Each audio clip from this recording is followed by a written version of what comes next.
So it's happened. 500 miles just to come see us. Greg, you made it. We get to see it in person. What is it? It's a 83 Chevy G20 6.2 turbo diesel with a 6.5 turbo kit and an HX40. That is the most awesome van that we've seen so far. You know what? This is the most awesome van in Las Vegas that's not in SEMA. Let's go take a look.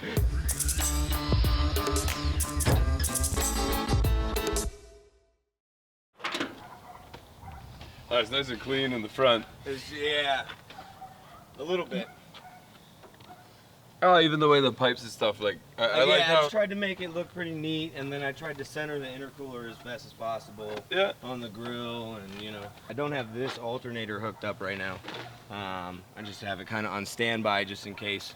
You know, I have the one wired up, and I just got to put the light in, all the wires ran and everything. So I just have the 2 batteries right now, but because I had the 5,000 watt inverter and then the AC in the back, I had 2 other batteries back there, and I was like, well, you know, I better crank that amperage up a little bit. 6.5 backing plate for the water pump. That's probably another issue. That somebody mentioned that. Somebody was like, hey man, you can't do that. And I was like, man, you don't know what you're talking about. I'm gonna follow the routing diagram. I don't care. So luckily with the 4-core radiator and the 16-inch spall, when I'm hauling ass down the freeway, it does pretty good. It doesn't actually overheat on me. Okay, right. But if I, you know, get up and pull a hill for a minute, it'll climb up to maybe 205 or 210. It's still all right. Yeah, it's not too bad. And I've been driving it as a daily for the last 4 or 5 months. So, you know, my Toyota took a shit and the transmission lost reverse. So I was like, all right, well, you know, I'll just get this thing going as fast as I can. Just all right, well, this, and we're good. Transmission's been sitting in the shop for 2 days. My boss is pissed, you know, fold it over, zip tie it up, get it out of the way so it's not gonna drag on anything. So how many miles you got on it since? Probably like 12,000. I drive 60 miles every day. Oh, so really? yeah, right on. A little bit of a dog, but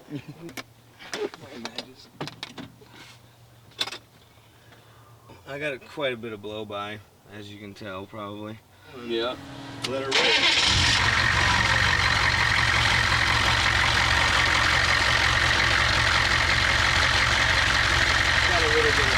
Yeah, but I've heard worse. Right. Yeah, I've heard worse, but like you're psyching your.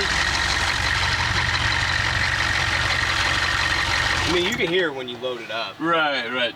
She stinks pretty good. So you want to take us through everything kind of from the start? I mean, basically. Is there a story with the van as to why this van? So, well, it was $300. So, it had a seized 4.3 in it, the Vortex. So, this was the first year they came out with the Vortex. So, it was blown. The guy had like 4 bottles of stop leak in it to try and keep it alive and stop puking coolant. So I was like, well, what can I do with this thing that's reasonable? And I found a P30 box truck with a 6.2 in it with a turbo 400. It was a FedEx truck that got rolled on the freeway. Oh, okay, nice. And then, so I got that thing for $900. The guy chopped it from the A-pillar and cut the whole top off. And just, hosed off all the oil that poured out of it from being upside down. And then I haven't had a whole lot of money to just, you know, go through it and rebuild everything. And then I know the 6.2 is not really worth it. And the 6.5 is just plug and play, so I'm gonna go with that and go with the marine injectors and. Okay, so basically put it in because it's the right price, save up some more money, and with full intention of doing a 6.5. Right. So I got a propane injection set up from a buddy that's gonna. I'll get the bottle underneath down there and hook it all up, and then I'll have that set up. So I bought the 6.5 kit. With a turbo, and it was used, and the turbo had play in it, so and it was puking oil. So I just said, you know what, let's just order an eBay one, and then it just kind of tumbled, you know, like one thing leads to another, and then you go next thing, oh, $50 here, $100 here, oh, you know, it's not a big deal, and then it starts to add up. So. But it actually hasn't been that bad considering the P30 was $900. You're right. And then actually I got the 4L80 for $250. And the wiring looked a lot nicer before I went with the 4L80 and had to add the controller and the throttle position sensor. And there's a whole mess of wires up there for the transmission computer. This is basically exactly how the Cummins swap went. It's like, okay, we're gonna do it nice and neat and tidy, but I don't have enough to like open it up and re-ring it and send the head out and whatever else. So we're just gonna take our chances, right? And then a few little things happen. And it's like, all right, but it's running, it's on the road. Right. I need to get some more money again. I'll just quickly do this and I'll get back to it, and then it keeps going and going. Right, right. No, and then it's like, well, I'm turboing it, and all right, well, I got to do an intercooler, so all right, you know, a little bit of a custom cross member there. Yeah. It's all wonderful. I love it. So 4-wheel drive's in the works, but that's before or after the 6.5? That is after, maybe. That's there, yeah. So, and then here's, you know, road draft tube, and then I have my fuel water separator, fuel pump, up to another fuel filter, and then it goes all the way up, and then the returns line kind of janky right now. Hey guys, stop dicking around. Let's go for a rip.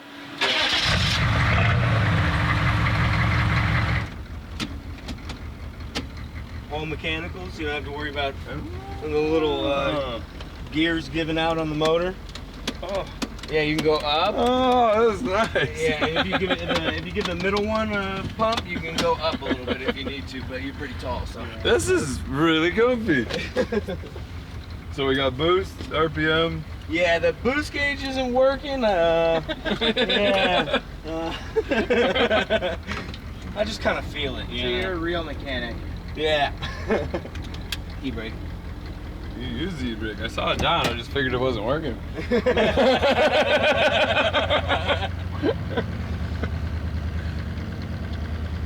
Nice.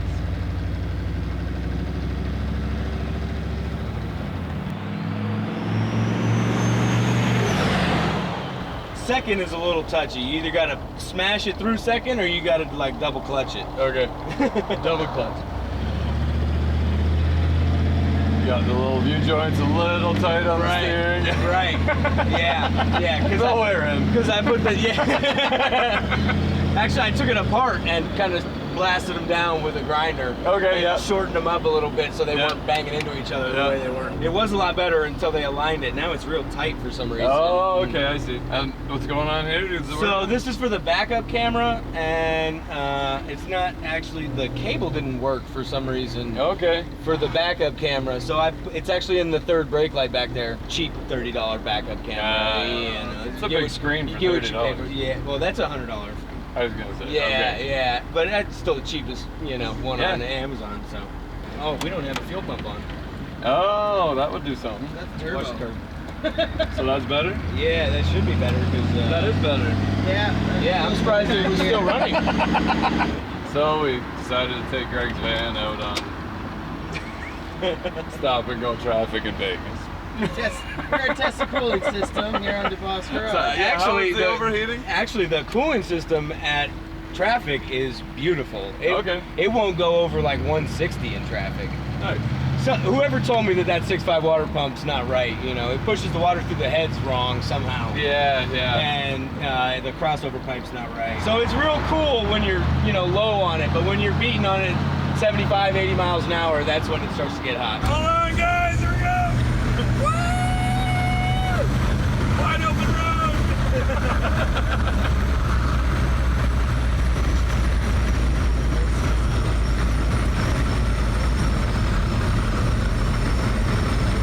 It's smooth, like it rides nice. Right. Yeah, like no problem doing 500 miles, right? No.